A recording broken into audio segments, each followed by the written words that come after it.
listening to our WNBA Countdown set. We are in Brooklyn, and we are ready for Game 1 of the WNBA Finals. LaChina Robinson joins alongside the best basketball minds in the business, Andrea Carter, Atlanta's finest. Thank you. Also, our #1 draft pick from 2014, Janae Ogumike, and our wonderful Women's Basketball Hall of Famer, Carolyn Peck. We've dressed in all black like the Omen. Ready to go? If you know, you know. If you know, you know. The group chat is on point. We understood the assignment. The group chat is locked in. But, guys, we have been ready for the tip of Game 1. We are awaiting the Minnesota Lynx and the New York Liberty playing for all the chips. Coach, what stands out to you as the top storyline as we get started? Well, you've got the New York Liberty that were playing for a championship last year, and they fell short.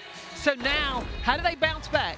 What do they have this year? Because they got their hearts ripped out when Vegas came in, and what did they do? Use that as motivation. So this season, Breanna Stewart, Sabrina Ionescu, they're playing at another level in these playoffs, and I think they are set and ready to go after another championship. Now, Coach, on the other side, when it comes to the Minnesota Lynx, they know the WNBA Finals. They've been here 7 times, and they've got 4 championships to show for it. You know the vibes. Maya Moore, Simone, Way, Sil, Rebecca. But this is a completely different squad looking for a similar result behind their phenomenal star, Napheesa Collier. You know, Coach, you're talking about last season for the Liberty. Janae, you're talking about history for the Lynx. I love the storylines that come from this season between these two teams. In the regular season, the Lynx had the edge. They were 3-1 against the New York Liberty, including a $500,000 win for the Commissioner's Cup, in which Cheryl Reeves said, they have to talk about us now, and here we are talking about them. Well, Drea, the Lynx did dominate the regular season series, and they could make history as the first franchise to win 5 championships. And for the Liberty, this makes their 6th finals appearance all time, the 2nd most in league history. But among the 4 teams who have made it to the finals at least 5 times, they are the only one without a title. So, Janae, I start there.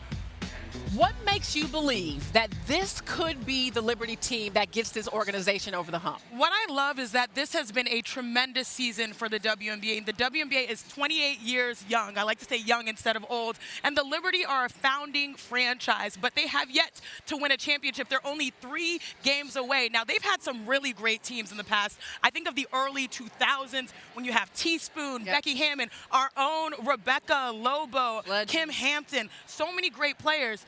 But this, to me, I've gone up against some of these ladies. They're bad women.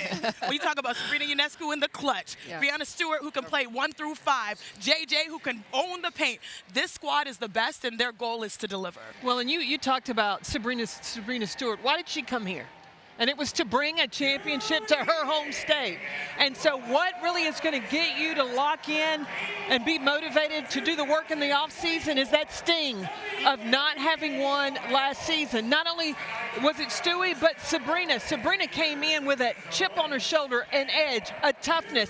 Our defense got better. Her quickness is better. Her strength is better. And I think that is what helps New York to put themselves in a better position, because there's difference in experience. Because everybody can experience, but do you learn from that experience? And I think New York has. One of the biggest differences for the Liberty, just as far as the regular season goes as well, is this playoff starting lineup. Moving Leonie Phoebish into the starting lineup. When you think about that lineup and the regular season matchups against Minnesota, that lineup only played together 24 total minutes in 4 games. This new lineup that Sandy Brondello implemented could be the biggest difference for the Liberty. But when you talk about pressure, this Minnesota team also has some pressure. When you talk about Maya Moore getting her jersey retired this season, they've seen greatness front and center this season right in front of them. So for the Lynx, they're chasing something as well. Yeah, you are right, Dre. And speaking of the Lynx success, a big piece of their franchise success has been their head coach, Cheryl Reeves, who was named Coach and Executive of the Year. Now, keep in mind, entering the season, ESPN Analytics only gave the Lynx a 4% chance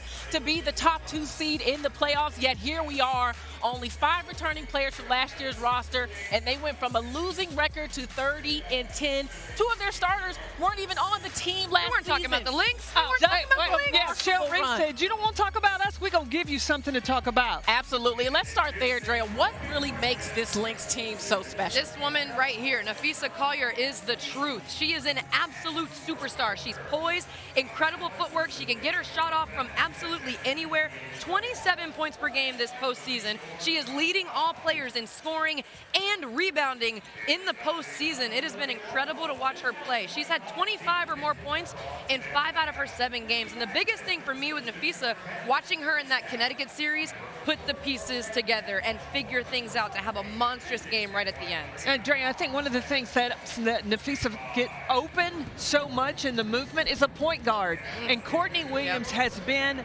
fantastic. She has been able to really manipulate the defense, and then she's a big reason why Minnesota's shooting so well from the three-point line. She has assisted 99 assists on those threes, and it's because she can get to the second level of the defense. But it's not just her offense. Defensively, you know what she's done against New York?